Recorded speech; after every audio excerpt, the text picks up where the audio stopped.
जी, तो हम ये अल्टरनेटिंग करंट के कुछ मेजर कॉन्सेप्ट्स जो है ना वो डिस्कस करने लगे हैं। तो उसमें सबसे पहला कॉन्सेप्ट ये आता है कि define RMS value of a potential difference और करंट, ठीक है। यानी कि आपका अगर पीडी या करंट आपका अल्टरनेटिंग करंट है, जैसा कि ये केस देख लें, जैसे ये अल्टरनेटिंग करंट का ग्राफ है, तो इसमें आपको पता है कि पोटेंशियल का जो फार्मूला होगा वो होगा V naught sine omega T. मतलब ये कि आपका जो पोटेंशियल है वो वेरी कर रहा है ऐसे साइनोसॉइडल वेव की फॉर्म में, और पीक वोल्टेज जो है वो आपकी वी नॉट है, और टाइम टी पे आपका जो पोटेंशियल है उसकी वैल्यू वी होगी। यानी जो भी टाइम टी आप पुट करेंगे तो आपकी वैल्यू आ जाएगी, ठीक है। आप ओमेगा को उस टाइम से मल्टीप्लाई करेंगे। फॉर एग्जांपल मैं कहती हूँ टाइम, अगर ये वाला टाइम 0 है तो ये टाइम फ़र्ज़ करें 2 सेकेंड है, जस्ट फॉर एग्जांपल। तो आप यहाँ पे वैल्यू 2 पुट करेंगे, आपका ये टाइम पीरियड होगा, लेट इट बी ये 3 है, 4 है, 5 है, तो लेट से कि ये 10 सेकेंड है। तो आप यहाँ से पहले omega is equal to 2π/t से आप ओमेगा निकाल लेंगे, वो यहाँ पुट करेंगे। जो मैक्सिमम पीक वोल्टेज होगी आपकी, लेट इट बी 3 वोल्ट्स है, वो यहाँ लगाएंगे। तो सारी वैल्यूज़ पुट करने के बाद आपके पास पोटेंशियल की वैल्यू आ जाएगी, यानी इस पॉइंट पे पोटेंशियल क्या है। मैं जस्ट एक एग्जांपल के तौर पे आपको ये समझा रही हूँ, अदरवाइज़ ये कि आपको क्लियर होना चाहिए कि ये जो इक्वेशन है आपकी v is equal to V naught sine omega T, वो आपको देती क्या है, क्या बताती है। तो बेसिकली ये इक्वेशन आपको ये बताती है कि आपका जो किसी भी पॉइंट पे पोटेंशियल की वैल्यू क्या बनेगी, ठीक है, ये बताती है आपको। ओके, अब हम लोगों ने करना ये है कि हमने इसका जो आरएमएस करंट है वो फाइंड आउट करना है। आरएमएस करंट का मतलब क्या है, क्योंकि बेसिकली हमने किसी भी फार्मूले में वैल्यू पुट करने के लिए, जैसे v is equal to I R है, ठीक है, तो इसमें हमने, अगर हमारे पास एक एसी करंट है, ठीक है, वेरिएबल करंट है, तो हम लोगों ने अगर रेजिस्टेंस की वैल्यू निकालनी है, ठीक है, तो हमारे पास तो अब ज़रा ऑल्टरनेटिंग करंट है, उसकी तो वैल्यू वेरी कर रही है। तो रेजिस्टेंस की वैल्यू निकालने के लिए हम पोटेंशियल की आरएमएस वैल्यू यूज़ करेंगे, ठीक है, और करंट की भी हम आरएमएस वैल्यू यूज़ करेंगे। उसकी क्या वजह है, क्योंकि करंट की जो वैल्यू है वो तो मुसलसल वेरी कर रही है हर पॉइंट पे, ठीक है, और ना ही हम पीक वैल्यू यूज़ कर सकते हैं। हाँ, अगर आपने पीक वैल्यू यूज़ करनी है करंट की, तो आप वोल्टेज की भी फिर पीक वैल्यू यूज़ कर लें, ठीक है। तो करंट और वोल्टेज की पीक वैल्यू यूज़ करके रेजिस्टेंस निकाली जा सकती है। अदरवाइज़ फिर दूसरा ऑप्शन ये है कि आप करंट की भी आरएमएस वैल्यू यूज़ करें और पोटेंशियल की भी। तो अक्सर जैसे कि क्वेश्चन आ जाता है कि पावर की आपको एवरेज वैल्यू दी हुई है, ठीक है, एवरेज वैल्यू आपको पावर की दी हुई है, क्योंकि ज़ाहिर है करंट वेरिंग है तो पावर भी आपकी वेरिंग पावर होगी, कांस्टेंट तो नहीं हो सकती। तो हमें फिर पावर का एवरेज निकालना पड़ता है, और फिर आप फार्मूला अगर लगाते हैं P is equal to I square R, और आपने अगर एवरेज पावर यूज़ की तो आपको करंट की जो है ना आरएमएस वैल्यू यूज़ करनी पड़ेगी, because RMS value of current जो है वो एवरेज वैल्यू ऑफ करंट की तरह बिहेव करती है, या उसका रोल कहना चाहिए कि प्ले करती है। क्योंकि अदरवाइज़ अगर आप एवरेज वैल्यू मेजर करें तो एवरेज वैल्यू जो है वो करंट की वो ज़ीरो बनती है, क्योंकि ये देखें plus I not is the maximum value of current and minus I not is the minimum value of current. और अगर आप एवरेज निकालें यहाँ पे करंट की, तो वो maximum plus minimum divided by 2 आ जाएगी वैल्यू, और maximum plus I not and minimum minus I not over 2, तो ये एवरेज वैल्यू जो है वो करंट की ज़ीरो आ जाती है। So that's why we are forced to find a value for the current और पोटेंशियल डिफरेंस जो कि एवरेज करंट या एवरेज पोटेंशियल डिफरेंस का रोल प्ले करे, जिसके लिए एक मेथड है और एक फार्मूला है, एक कहना चाहिए कि एक जो है ना कॉन्सेप्ट है, वो हम डिस्कस करने वाले हैं कि आखिर आरएमएस वैल्यू है क्या। तो वो ये है, ये डेफिनेशन आपके सामने, द करंट और potential difference in DC when average power of AC is equal to power in DC, ठीक है जी। तो ये कह रहे हैं कि जब आप दो सर्किट ले लें, ठीक है, उसके सामने एक रेजिस्टर लगाया, एसी सप्लाई दी, एक और रेजिस्टर ले लिया, उसके आगे आपने डीसी सप्लाई लगा दी। रेजिस्टर दोनों सेम हैं, ठीक है, सेम वैल्यूज़ हैं, आइडेंटिकल रेजिस्टर है, एक के सामने एसी सप्लाई लगाई हुई है, एक के सामने डीसी लगाई हुई है। अब हमने करना क्या है कि इसमें जो एवरेज पावर होगी, फिर वही बात आ जाती है कि पावर वेरी करेगी क्योंकि ऑल्टरनेटिंग करंट है, तो पावर भी वेरिएबल होगी डेफिनेटली। भला कैसे होगी वेरिएबल? मसलन P is equal to I square R है अगर, तो P is equal to current की वैल्यू लगा दें, I naught sine omega T होती है इसकी वैल्यू, ठीक है, उसका स्क्वायर इनटू आर। और इस वैल्यू को आप ओपन कर लें तो it would be I not square sine square omega t into r. तो ये आ जाएगी I not square r sine square omega t. तो ये आपकी पावर की इक्वेशन आ गई फॉर वेरिंग करंट, जिसका मैग्नीट्यूड वेरी कर रहा है। तो इसकी हमें एवरेज पावर इसलिए लेनी पड़ेगी क्योंकि ये वेरिंग करंट है। तो average power of AC and power in DC जो कि कांस्टेंट है, जब ये दोनों वैल्यूज़ सेम हो जाएंगी, ठीक है, तो फिर उस वक़्त DC में जो भी करंट फ्लो कर रहा होगा या फिर DC में जो भी पोटेंशियल अप्लाई हुआ होगा उसको हम RMS वैल्यू कंसिडर करेंगे, बिकॉज़ वो एग्जैक्टली वही रोल प्ले कर रहा है, यानी एवरेज वोल्टेज या एवरेज करंट का रोल प्ले कर रहा है जो कि AC में होना चाहिए। यानी कि AC का जो एवरेज करंट है वो बेसिकली RMS वैल्यू के इक्वल होगा, ठीक है। किसकी RMS वैल्यू के इक्वल होगा? यानी DC में जो भी करंट फ्लो कर रहा है उस वैल्यू के इक्वल होगा, वही तो RMS वैल्यू है बेसिकली। तो आई होप आपको क्लियर हो गया होगा। तो यहाँ पे इसकी डेरिवेशन भी है, हमने एवरेज पावर ली है, देखें आपके सामने, और इसी तरह minimum plus maximum divide by 2 कर लिया। और यहाँ पे मिनिमम पावर आपको पता है किस वैल्यू पे होगी? जब करंट आपका ज़ीरो होगा या पोटेंशियल ज़ीरो होगा। माइनस वी नॉट पे क्यों नहीं होगी आपकी मिनिमम पोटेंशियल? क्योंकि माइनस वी नॉट पे जब आप वैल्यू लगाएंगे वो पावर की इक्वेशन में, तो स्क्वायर होके वो पॉजिटिव हो जाना है। तो उसके बाद ये देखें चंद एक स्टेप्स हैं। V naught square over R over 2r हो गया, r कट गया दोनों साइडों से, और ये आपकी जी RMS पोटेंशियल आपका निकल आया वी नॉट ओवर √2। तो ये देखें जी, हमारा कॉन्सेप्ट था कि DC में जो पावर है और AC में पावर जब सेम हो जाएगी तो DC का करंट जो है वो RMS करंट की तरह बिहेव करेगा।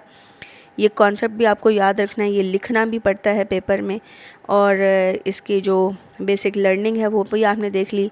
पावर जो वेरिएबल पावर होती है AC में, उसकी इक्वेशन भी देख ली। और आए जी अब हम इसके प्लॉट को समझते हैं। अब हमें पता है कि इसकी जो इक्वेशन है वो है P is equal to P naught sine square omega T, ये इसकी इक्वेशन है। तो साइन स्क्वायर का जो फंक्शन होता है सारे का सारा पॉजिटिव में होता है, इसलिए आप देख सकते हैं कि सारे का सारा पॉजिटिव में आपको नज़र आ रहा है। और जब टाइम ज़ीरो होगा तो उस वक़्त आपकी पावर ज़ीरो होगी, लेकिन जब टाइम की वैल्यू आपको पता है कि साइन 90 पे, यानी ओमेगा टी की जब कंबाइन वैल्यू 90 डिग्री के इक्वल होगी, या यूँ कह लें कि π/2 के इक्वल होगी, तो आपका जो ये वैल्यू है साइन स्क्वायर ओमेगा टी, ये ओवरऑल ये सारी की सारी वैल्यू ये आपको 1 देगी, यानी ये वैल्यू 1 के इक्वल होगी उस टाइम पे। जब ये वैल्यू 1 के इक्वल होगी तो आपकी जो पावर है वो मैक्सिमम पावर के इक्वल होगी, यानी ये वाला पॉइंट होगा। तो एनी हाउ आप देख सकते हैं कि जब आपका वोल्टेज ऐसे वेरी करेगा तो उसकी पावर का ग्राफ ऐसे बनना है, साइन स्क्वायर की शेप आनी। अच्छा, अब हम बात करते हैं कि हम देख रहे थे कि एवरेज पावर अगर आप लें तो आपकी मिनिमम पावर की वैल्यू ज़ीरो होती है। तो यहाँ पे जब आपने ये वाली वैल्यू जब ज़ीरो पुट करनी है तो आपकी जो एवरेज पावर है वो मैक्सिमम पावर का हाफ़ होगी। तो ये देखें, अगर आपकी मैक्सिमम पावर है तो एवरेज पावर की लाइन जो है वो ये वाली लगनी है, मतलब P0/2 ये वाली लाइन लगेगी आपकी। अच्छा, उसके बाद अब ये वाली जो लाइन लगी हुई है, इसका एक और कॉन्सेप्ट भी है जो पेपर में वो लोग कहते हैं, वो ये है कि इस लाइन के अबाउट आपका जो ग्राफ है वो सिमेट्रिकल है। आप ये देखें, ग्राफ बिल्कुल सिमेट्रिकल है, यानी बेसिकली ये लाइन आपकी एवरेज लाइन है। सो दैट्स वाई आप इसको कंसिडर कर सकते हैं जी एज अ मीन पावर के लिए।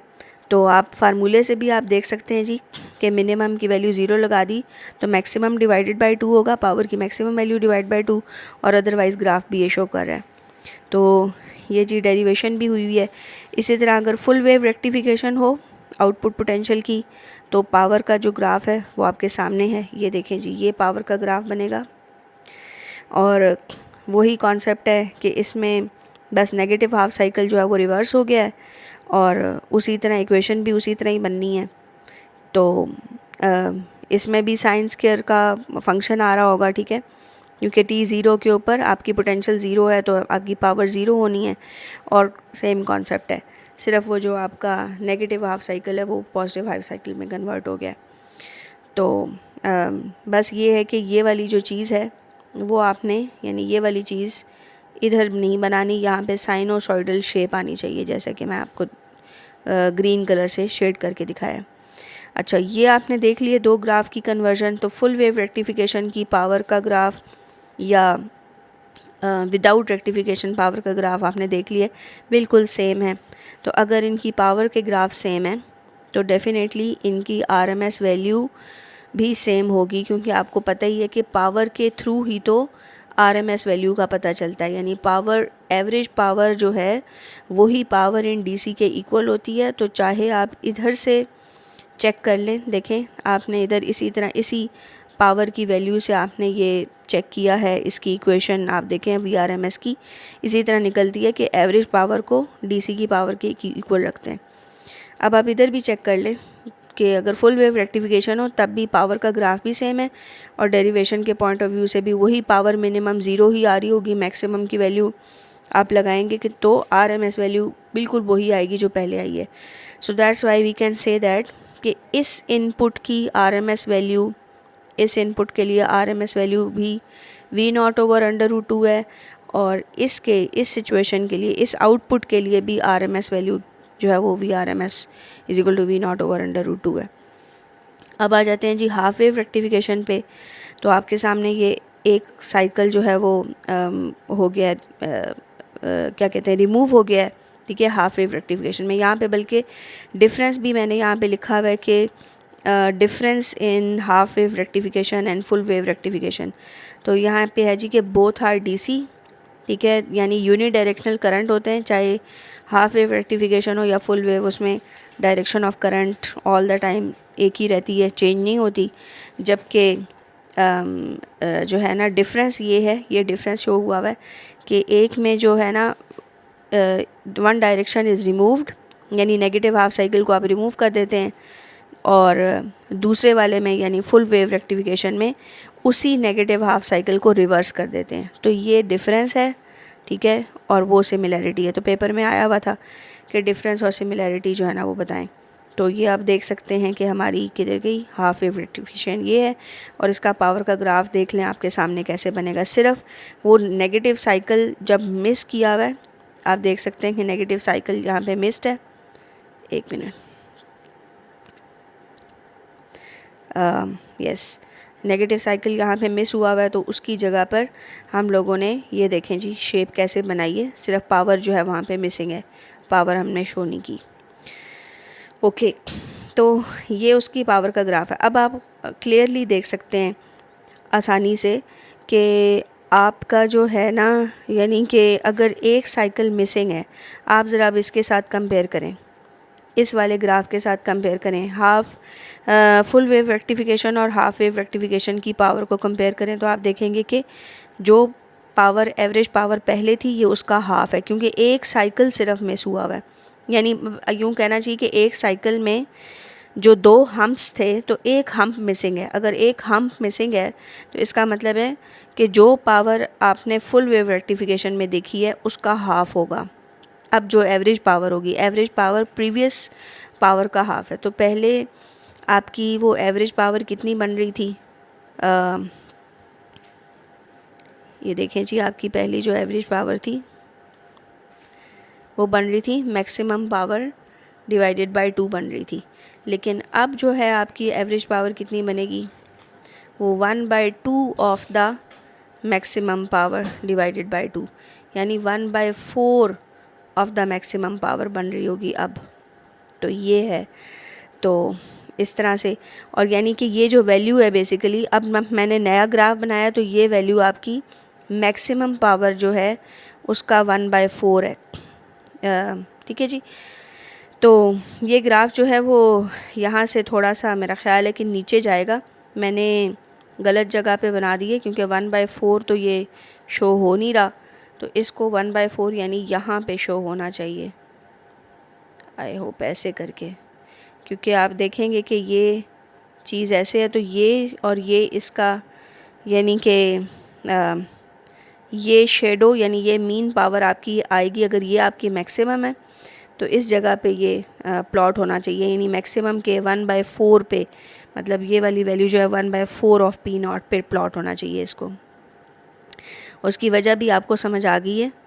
आई होप के ये वाली जो पावर थी इसमें एक कंप्लीट साइकिल में 2 हम्प्स थे, यानी एक ये वाला हम्प था, एक ये वाला हम्प था।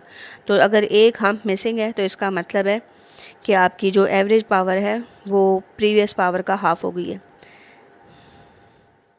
जी, तो फाइनली हम ये कह सकते हैं कि ये वाला जो पावर टाइम का ग्राफ है, इसकी जो एवरेज पावर है वो इस लाइन के थ्रू शो हो रही है, इस वाली लाइन के थ्रू ये एवरेज पावर शो हो रही है। और हम ये भी कह सकते हैं, अगर क्वेश्चन में वो पूछें कि ये लाइन हमें कैसे शो करती है कि एवरेज है, तो हम उसे कहेंगे कि इस लाइन के अबाउट आपका ग्राफ सिमेट्रिकल है। यानी ग्राफ सिमेट्रिकल है का मतलब ये है कि ग्राफ में ये देखें मैं जो शेड कर रही हूँ कि ये वाला जो पोर्शन है और ये वाला पोर्शन इक्वल है, यानी इक्वल डिस्ट्रीब्यूशन है अबाउट दिस लाइन ग्राफ की, आप ये देख सकते हैं। और ये अब हमें प्रूव हो गया कि ये हमारी एवरेज पावर है और एवरेज पावर जो है वो 1/4 ऑफ द मैक्सिमम पावर के इक्वल बन रही है। ठीक है जी। और ये बात हमें किस तरह से पता चली? ये बात हमने इस ग्राफ के थ्रू इसकी हेल्प से पता चलाई कि अगर एक कंप्लीट साइकिल में आपका एक हम्प मिसिंग है, तो जो भी आपकी एवरेज पावर थी प्रीवियस, यानी that was basically maximum power का हाफ, तो अगर यहाँ पे एक हम्प भी मिसिंग है तो ज़रूर फिर ये हाफ है, तो ये 1/2 ऑफ दैट एवरेज होगी, क्योंकि इसमें उसका भी एक साइकिल मिस हुआ हुआ है, या सॉरी एक हम्प मिस हुआ। हम लोगों ने अब तक तो ये डिस्कस कर लिया, आपके सामने ये ग्राफ में शो हो रहे होंगे दोनों ग्राफ, विदाउट रेक्टिफिकेशन का और विद रेक्टिफिकेशन का। उनकी सेम आप देख सकते हैं कि पावर टाइम ग्राफ दोनों का सेम है। उनके जो RMS वैल्यूज़ हैं भी वो भी इसी वजह से सेम है, क्योंकि उनके इन दोनों के पावर टाइम ग्राफ सेम है। फिर हमने हाफ वेव का डिस्कस किया और उसको हमने प्रीवियस के साथ कंपैरिजन करके गेस कर लिया कि जी चूँकि उसमें 2 साइकिल्स थे, सॉरी 2 हम्प्स थे पर साइकिल, तो यहाँ पे क्या कहते हैं 1 हम्प है पर साइकिल, तो उसकी जो एवरेज पावर है उसके कंपैरिजन में इस वाले ग्राफ की एवरेज पावर उसका हाफ होगी। तो इस तरह से हमें 1/4 ऑफ द P0 का आइडिया मिल गया। अब आ जाते हैं जी कि इस स्केयर वेव के ऊपर क्या सिचुएशन है। तो इस स्केयर वेव में ये है कि आप देख सकते हैं कि यहाँ पे पोटेंशियल कांस्टेंट है, ठीक है, थ्रू आउट, और बस इस टाइम पे पोटेंशियल की जो डायरेक्शन है वो चेंज हो जाती है और फिर भी वो कांस्टेंट ही रहता है सारा टाइम। तो इसका मतलब है कि इसमें आपका पोटेंशियल थ्रू आउट कांस्टेंट है, बस वो डायरेक्शन चेंज कर रहा है मुसलसल, तो इसलिए आप इसको AC करंट कहेंगे।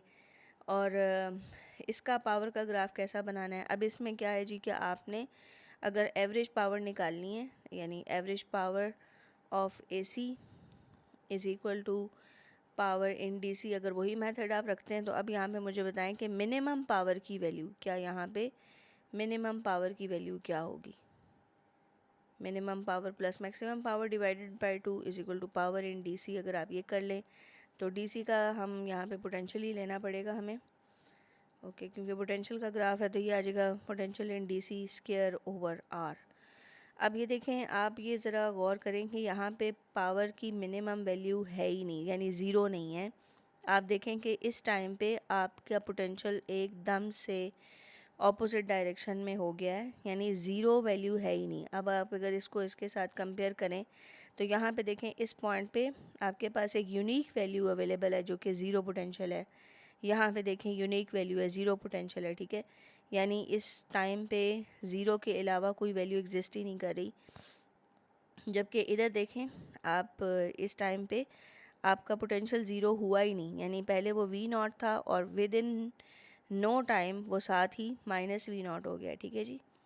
तो इसका मतलब है कि यहाँ पे मिनिमम पावर जो है उसकी वैल्यू भी आपको वही लिखनी पड़ेगी, यानी यहाँ पे ये दोनों P मैक्स ही आ जाएंगे, दोनों की वैल्यू जो है वो यही होगी, सेम ही होगी, divided by 2 is equal to V D C square over R. तो यहाँ पे आप जी 2 times the P max over 2 is equal to V D C over R, इसका स्क्वायर आ जाएगा, 2 कैंसिल हो गया। तो इसका मतलब यहाँ पे ये आ गया जी कि अगर पावर की मैक्सिमम वैल्यूज़ आप निकाल लें तो that would be V naught square over R is equal to V D C square over R, R cancel हो गया और आप डी सी वैल्यू को आप आर एम एस वैल्यू कहते हैं। तो यहाँ पे क्लियर हो गया जी कि आपकी जो आर एम एस पोटेंशियल है वो पीक पोटेंशियल के इक्वल होगा, ठीक है जी।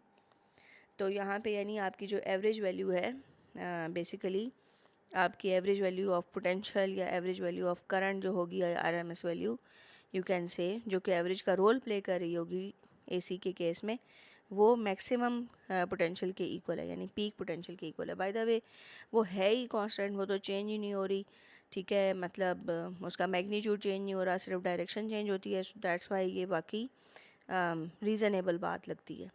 अब इसका अगर पावर का ग्राफ देखें तो पावर आप देख सकते हैं कि सारा टाइम कांस्टेंट रहेगी, क्योंकि देखें ना आपका पोटेंशियल भी तो कांस्टेंट है, सिर्फ डायरेक्शन चेंज होती है। तो डायरेक्शन चेंज होने से आपको बताइए कोई फ़र्क ही नहीं पड़ता, क्योंकि माइनस का जो स्क्वायर आएगा वो भी फिर पॉजिटिव ही हो जाता है। तो सारा टाइम पोटेंशियल की वैल्यू कांस्टेंट है। तो ये इसका पावर टाइम ग्राफ आ गया। और जब आप इसकी फुल वेव रेक्टिफिकेशन करेंगे तो वो जो नेगेटिव हाफ साइकिल था वो भी रिवर्स हो जाएगा और आप देख सकते हैं कि जो आपकी आउटपुट पोटेंशियल है वो ना सिर्फ यूनी डायरेक्शनल होगी, यानी उसकी डायरेक्शन चेंज नहीं हो रही होगी, बल्कि उसका मैग्नीट्यूड भी कांस्टेंट होगा और उसका भी पावर टाइम ग्राफ सेम ऐसा ही बनेगा। अच्छा, अब हमने ना एक छोटा सा कंपैरिजन करना है और वो कंपैरिजन ये है कि हम ये देख रहे हैं कि हमने ये जो स्क्वायर वेव ली हुई है इसमें पोटेंशियल पीक पोटेंशियल की वैल्यू वी नॉट है कोई भी, और हमने एक एसी साइकिल लिया है जिसमें ये वी नॉट और ये वी नॉट सेम है, ये दोनों सेम पीक पोटेंशियल है, लेकिन फ़र्क इतना है कि ये स्क्वायर वेव है और ये साइनोसॉइडल कर्व है, ठीक है जी। और अब इन दोनों का हमने कंपैरिजन करना है कि इधर की पावर और इस केस में पावर जो है ना वो क्या होगी, और दूसरी बात ये कि हम इनके आरएमएस वैल्यूज़ को भी कंपेयर कर सकते हैं। देखें जी, इसकी आरएमएस वैल्यू अभी अभी आपको निकाल के दिखाई थी कि वो वी नॉट थी, ठीक है जी, और इसकी आरएमएस वैल्यू आपको पता ही है वो क्या होती है जी, वो होती है वी नॉट ओवर √2 होती है। अच्छा, इसका पावर का ग्राफ आपके सामने ही है जी, कांस्टेंट है, और इसका पावर का ग्राफ आप देख रहे हैं कि वो क्या हिसाब किताब है। अच्छा, अभी इसकी पावर का ग्राफ आपने देखा था कि इसकी जो एवरेज पावर है, अभी बात हो रही थी, इसकी एवरेज पावर मैक्सिमम पावर के इक्वल होगी, ठीक है। इसकी आप एवरेज लेंगे तो वो मैक्सिमम पावर के इक्वल ही बननी है। यहाँ पे आप देखें तो इसकी एवरेज पावर मैक्सिमम पावर का हाफ है इस केस में। ये देखें जी, यहाँ पे आपको नज़र आ रहा होगा, आप इसका एवरेज देखें तो ये मीन आपकी इधर आती है। देखें जी, ये इक्वल डिस्ट्रीब्यूशन है आपके ग्राफ की है। अब अगर आपके पास कॉस का ग्राफ हो तो कॉस के ग्राफ में आप देख सकते हैं कि ये ऐसे यहाँ से शुरू होगा और इसकी जो पावर डिसिपेशन है वो बिल्कुल ऐसे ही होगी। आपका जो नेगेटिव हाफ साइकिल है उस पर भी पावर आपकी पॉजिटिव ही आएगी, साइन स्क्वायर की शेप, सॉरी कॉस स्क्वायर की शेप होगी ये क्योंकि आप इसको पता है कि इसमें कैसे करेंगे कि P is equal to V square by R करेंगे और V की जगह पे ये वैल्यू आ जाएगी, यानी V naught cos omega T का स्क्वायर डिवाइडेड बाय आर, जो कि V naught square by R cos square omega T होगा। तो V naught square by R आपका P नॉट है, जबकि कॉस स्क्वायर का फंक्शन आएगा सारे का सारा पॉजिटिव में। इसी तरह फुल वेव रेक्टिफिकेशन अगर आप करवा दें तो ये वाला जो नेगेटिव हाफ साइकिल है वो भी पॉजिटिव में कन्वर्ट हो जाएगा, रिवर्स हो जाएगा, और उसकी पावर का ग्राफ बिल्कुल आइडेंटिकल होगा इसके। आप देख सकते हैं दोनों ग्राफ आइडेंटिकल है, इसलिए इनकी आरएमएस वैल्यू भी सेम ही होगी। और बाय द वे, चाहे कॉस का ग्राफ हो चाहे साइन का ग्राफ हो, आरएमएस वैल्यू वही होती है वी नॉट ओवर √2। क्योंकि कैसे सेम होती है, क्योंकि वो उसी मेथड से आती है। Average power of AC is equal to average is equal to power in DC, और फिर उसमें फार्मूला लगाना और सब कुछ, तो वो वही डेरिवेशन है। और इसी तरह ये कॉस का जो हाफ वेव रेक्टिफिकेशन है वो भी आपको दिखा दी, पहले साइन की हाफ वेव रेक्टिफिकेशन दिखाई थी, और अब ये बिल्कुल वही है जो हम पहले डिस्कस कर चुके हैं। ओके, ये अब फुल वेव जो रेक्टिफिकेशन है इसकी हम स्मूदिंग करके उसका प्रोसेस देख लेते हैं कि वो क्या होता है। तो इसमें आपने फुल वेव रेक्टिफाइड पोटेंशियल जो है वो कैपेसिटर के आगे दिया हुआ है, ठीक है, और उसके आगे रेजिस्टर है, यानी यहाँ पे हमें आउटपुट पोटेंशियल मिलेगा। और हमारी जो इनपुट है वो फुल वेव रेक्टिफिकेशन है। आपको पता है फुल वेव रेक्टिफिकेशन ऐसी शेप होगी जैसा कि आपको इस ग्राफ में नज़र आ रही है। और फ़र्ज़ करें कि पोटेंशियल जो है वो ज़ीरो से, फॉर एग्ज़ाम्पल आई थिंक कुछ भी मैं वैल्यू ले सकती हूँ, ये जा रही है 30 वोल्ट्स तक जा रही है, जस्ट फॉर द केस। तो जब तक पोटेंशियल 0 से 30 वोल्ट्स तक जाएगा, यहाँ पे आप देखेंगे कि जो कैपेसिटर है वो चार्ज होना शुरू हो जाएगा, ठीक है ना। तो ये अगर आपका नेगेटिव टर्मिनल है, ये पॉजिटिव टर्मिनल है, तो आपका कैपेसिटर यहाँ से चार्जिंग का प्रोसेस स्टार्ट कर लेगा। और जब इसके ऊपर पूरा 30 वोल्ट आ जाएगा, यानी आप इस पॉइंट पे पहुँच जाए, यानी लेट्स से कि अगर ये टाइम का ग्राफ है तो टाइम 10 सेकंड मैं कह लेती हूँ कि 0 से 10 सेकंड के दरमियान इस पर चार्जिंग हो रही थी और आपके कैपेसिटर के पास इस वक्त फुल 30 वोल्ट्स आ चुके हैं, just for the case easy रहने के लिए हम कह लेते हैं। अच्छा, उसके बाद क्या हुआ कि जैसे ही आपका इनपुट पोटेंशियल 30 से डिक्रीज़ करेगा, मतलब यहाँ पे पहले पॉजिटिव टर्मिनल 30 हो चुका हुआ था, लेकिन फिर वो क्या हो गया, फिर डिक्रीज़ होना शुरू हो गया। तो मतलब हम कह लेते हैं कि ये हो गया 28 वोल्ट्स हो गया, ठीक है। पोटेंशियल डिक्रीज़ होना शुरू हो गया, पॉजिटिव पोटेंशियल। आपको पता है कि ये चूँकि यूनी डायरेक्शनल करंट है, यानी डायरेक्शन टर्मिनल्स की चेंज नहीं होगी, बस पोटेंशियल जो है वो 30 से डिक्रीज़ होकर 20 हो गया। तो अब क्या होगा कि यहाँ पे जो आपकी पॉजिटिव चार्ज प्लेट है, जब वो ये देखेगी कि यहाँ पे अब आपकी इस प्लेट के ऊपर 30 वोल्ट्स अपीयर हुए हैं, पहले ये तो फुली चार्ज होगी थी, तो अब वो क्या करेगी कि वो कहेगी कि अच्छा यहाँ पे पोटेंशियल डिक्रीज़ हो गया, तो आपका जो चार्ज है वो इस रास्ते के थ्रू, क्योंकि यहाँ पे अवेलेबल है आपके पास पाथ, तो इस रेजिस्टर के थ्रू वो डिस्चार्जिंग स्टार्ट कर देगा। यानी पोटेंशियल अब 30 से जो आपका कैपेसिटर फुली चार्ज हुआ था वो डिस्चार्जिंग स्टार्ट कर देगा, क्योंकि यहाँ पे जो पोटेंशियल है, यानी जो इनपुट पोटेंशियल है वो 30 से डिक्रीज़ होकर 20, 27, 26 ऐसे कम होना शुरू हो गई है, जिसको मैं यहाँ पे आपको ये देखें, ये जी इनपुट पोटेंशियल आपकी कम होना शुरू हो गई, ठीक है। तो आपका कैपेसिटर जो है वो क्या करेगा, वो डिस्चार्जिंग स्टार्ट कर देगा। वो मैं आपको यहाँ से दिखाती हूँ, देखिए जी, वो ऐसे डिस्चार्ज करेगा, किसके थ्रू, रजिस्टर के थ्रू डिस्चार्जिंग करेगा, इस रजिस्टर के क्रॉस। और अभी वो बेचारा डिस्चार्ज होके यहाँ तक ही पहुँचा था, ठीक है, इस पॉइंट तक ही पहुँचा था।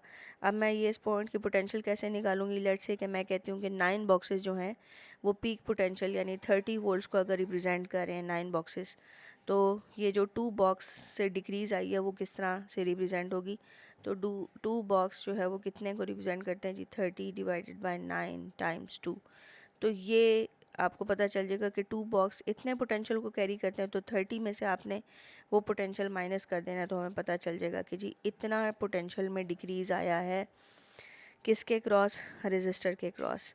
लेकिन जैसे ही आप यहाँ तक आपका कैपेसिटर डिस्चार्ज होके इस पोटेंशियल तक पहुँचेगा, इतने में जो पीछे से आपका पोटेंशियल 28 से 26, 25, 24 सब कुछ होते होते ज़ीरो पोटेंशियल तक गया, और फिर इंक्रीज़ होते होते दोबारा से वो यहाँ पे जैसे ही वो लेट्स से कि ये वैल्यू, मैं फॉर एग्ज़ाम्पल अब मुझे कैलकुलेट करनी पड़ेगी, लेट मी कैलकुलेट दिस।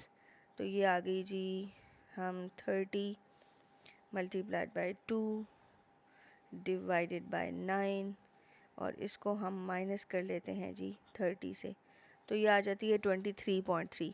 तो 23.3 वोल्ट्स जो है ना यहाँ पे है। तो जैसे ही आपका जो इनपुट पोटेंशियल है, ठीक है, जो कि कहाँ से आ रहा है, वो जो फुल वेव रेक्टिफिकेशन की वजह से आ रहा था, जैसे ही वो 23.3 से ऊपर जाएगा, आपका कैपेसिटर फिर से चार्जिंग स्टार्ट कर देगा। तो ये जो नेक्स्ट चार्जिंग का सेशन होगा वो कौन सा होगा, बस वो ये वाला होगा, नेक्स्ट चार्जिंग का सेशन, ये देखें इतना सा होगा। और फिर कैपेसिटर दोबारा से यहाँ से ये सारा जो पोर्शन है, इस दौरान आपका जो इनपुट पोटेंशियल है वो डिक्रीज़ होके ज़ीरो तक जाके फिर वापस आ जाएगा। और फिर उसके बाद चार्जिंग का सेशन कितना सा होगा, आपको दिखाती हूँ जी, सिर्फ इतना पोर्शन जो है ना ये चार्जिंग का होगा। और इस दौरान ये देखें आपका जो कैपेसिटर है वो डिस्चार्ज ऐसे कर रहा होगा यूं करके। तो बाय द वे ये कनकेव कर्व्स होते हैं, ठीक है, और डिक्रीजिंग ग्रेडियंट शो आपने करना होता है, मतलब आपकी स्मूदिंग जो है वो ऐसे कनकेव कर्व से शो होती है।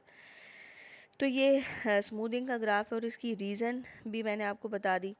अच्छा, अब आपने इसको लिखना कैसे है, पेपर में ये बहुत इंपॉर्टेंट है, लिखना आ जाता है। तो हम ऐसे कहेंगे कि when potential from bridge rectifier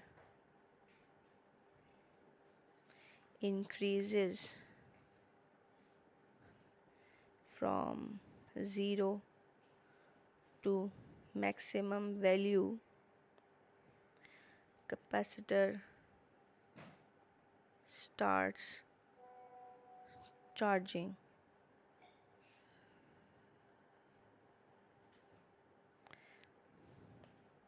But as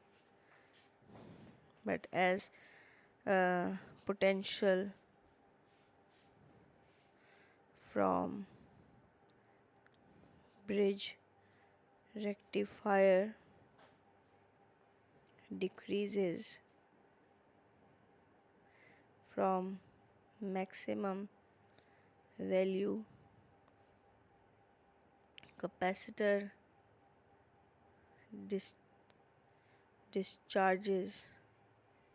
starts discharging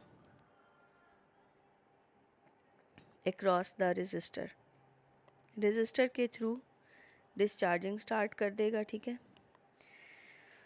okay, the time during which capacitor discharges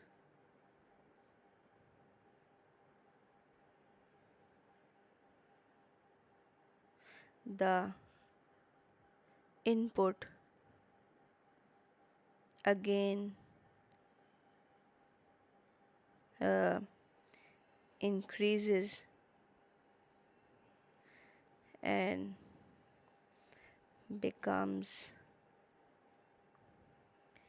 equal to the potential difference across capacitor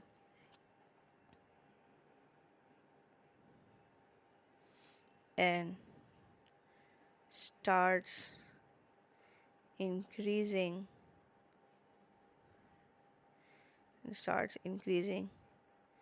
to its maximum value. अब ये किसकी बात हो रही है, ये इनपुट के बारे में बात हो रही है कि इनपुट जो है वो उसके पहले बराबर होगी। ये देखें, ये जो 23.3 की बात की थी कि इनपुट जो है आपका कैपेसिटर डिस्चार्ज होकर 23.3 तक पहुंचा था। इस दौरान आपकी इनपुट जो है वो ज़ीरो को टच करके आ गई, ठीक है, ज़ीरो हो गई थी, और फिर इंक्रीज़ होते होते जब जैसे ही दोबारा वो कैपेसिटर के बराबर पहुंचेगी तो फिर से कैपेसिटर ने चार्जिंग स्टार्ट कर देनी है, ठीक है, क्योंकि फिर से वो देखेगा। अच्छा, अब वो कहेगा कि मैं यहाँ पे शायद आपको करके दिखा सकूँ कि जब दोनों का ये जो इनपुट है पीछे से वो भी इंक्रीज़ हो जाएगी, वो 23.3 होगी। कैपेसिटर आपका बेचारा डिस्चार्ज हो के 23.3 तक पहुंच गया था, और अब इसकी वैल्यू 23 से जैसे ही इंक्रीज़ होके लेट से 24 तक जाती है, फिर से कैपेसिटर ने चार्जिंग शुरू कर देनी है और डिस्चार्जिंग वाला काम फिर रुक जाएगा। और फिर कैपेसिटर आपका जब उसको देखेगा कि इनपुट का जो पोटेंशियल है वो फिर बढ़ गया है, और तो यानी कि कैपेसिटर के पोटेंशियल से जब बढ़ना शुरू हो जाएगा तो कैपेसिटर चार्जिंग शुरू कर देगा, और फिर जब मैक्सिमम वैल्यू पहुंच जाएगी यानी वंस अगेन 30 वोल्ट्स तक आपका कैपेसिटर चार्ज हो जाएगा और इनपुट फिर से डिक्रीज़ होने लगेगी, तो फिर कैपेसिटर कहेगा भाई ये तो ठीक बात नहीं है। वो कहेगा मेरे पास लो पोटेंशियल अवेलेबल है, यानी लो पोटेंशियल का मतलब है नेगेटिव टर्मिनल के थ्रू डिस्चार्ज होने का ऑप्शन अवेलेबल है, तो मुझे क्या ज़रूरत है कि मैं पीछे रिवर्स गियर लगाऊं। रिवर्स गियर लगाने का मतलब है कि आपके शायद ख़्याल में ये आ रहा हो, आपको ये लगे शायद कि यहाँ पे 30 वोल्ट्स है, ठीक है, और अगर इधर 28 हो गया है तो आपका जो करंट है वो हाई से लो पोटेंशियल की तरफ चलता है, तो इधर नहीं जाएगा, बिकॉज़ ये डिफरेंस इन पोटेंशियल कम है 30 से 28 का, वो जाएगा यहाँ से, यानी ये पाथ लेगा, ये वाला पाथ रेजिस्टर के थ्रू, यानी डिस्चार्जिंग होगी। क्यों? क्योंकि यहाँ पे low resistance path, low resistance कह रही हूँ, यानी ज़ीरो पोटेंशियल, मतलब यहाँ पे ग्रेटर लो पोटेंशियल अवेलेबल है। यानी ये जो पोटेंशियल का डिफरेंस है ये कम है, तो ये तो 30 से 0 की तरफ जाने को प्रेफर करेगा एज़ कम्पेयर टू वो 30 से 28 की तरफ जाए। सो दैट्स वाई हमेशा कैपेसिटर जो है रेजिस्टर के थ्रू डिस्चार्जिंग करता है। तो इस सब का क्या फ़ायदा है? इस सब का फ़ायदा ये है कि आउटपुट पे पोटेंशियल आपकी 0 तक जाती ही नहीं है। आउटपुट पे आपकी पोटेंशियल हमेशा कांस्टेंट रहती है। यानी ये देखें जो आपके रिपल्स हैं वो कुछ ऐसी शेप, ये देखें ये आपके रिपल्स रिड्यूस हो जाते हैं। रिपल्स यानी जो आपकी जो पोटेंशियल में इतनी ज़्यादा वेरिएशन थी वो थोड़ी डिक्रीज़ हो गई है। तो ये है जी फ़ायदा हमारे कैपेसिटर लगाने का। तो यहाँ पे मैंने पॉइंट जो है ना इसको मैं कंप्लीट कर लेती हूँ। मैं क्या कह रही थी कि the input again increases and becomes equal to the potential across capacitor and starts increasing to its maximum value. So capacitor starts charging again.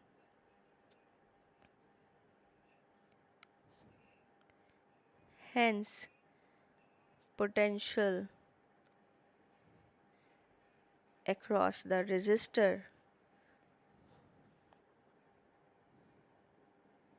मतलब output potential is never zero, and variation in PD across resistor is reduced. This process is called smoothing. Smoothing occurs, ठीक है जी। अब इसमें आपके सामने ही है कि discharging का टाइम कौन सा है जी।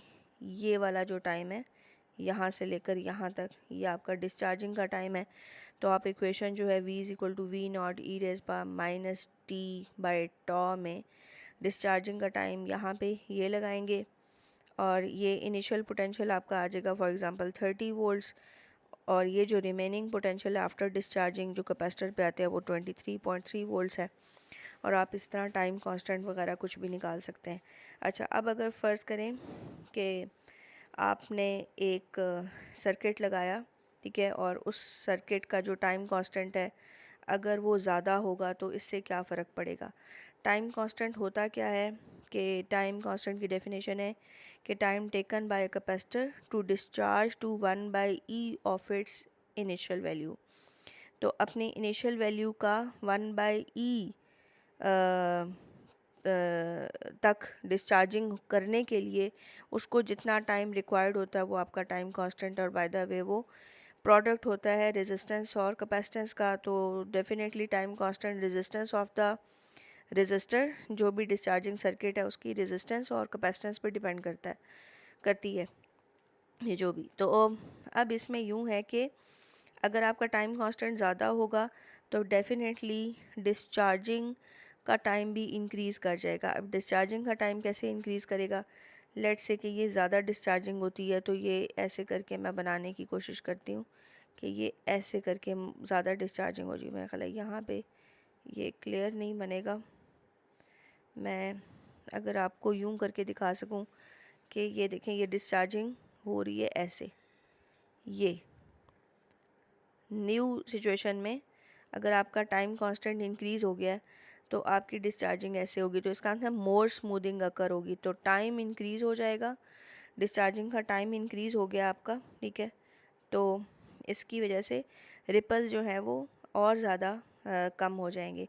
वेरिएशन जो है वो जितनी पहले वेरिएशन थी उससे और ज़्यादा वेरिएशन जो है ना वो रिड्यूस हो जाएगी। Variation in potential between high potential and the lowest possible potential में। तो ये है।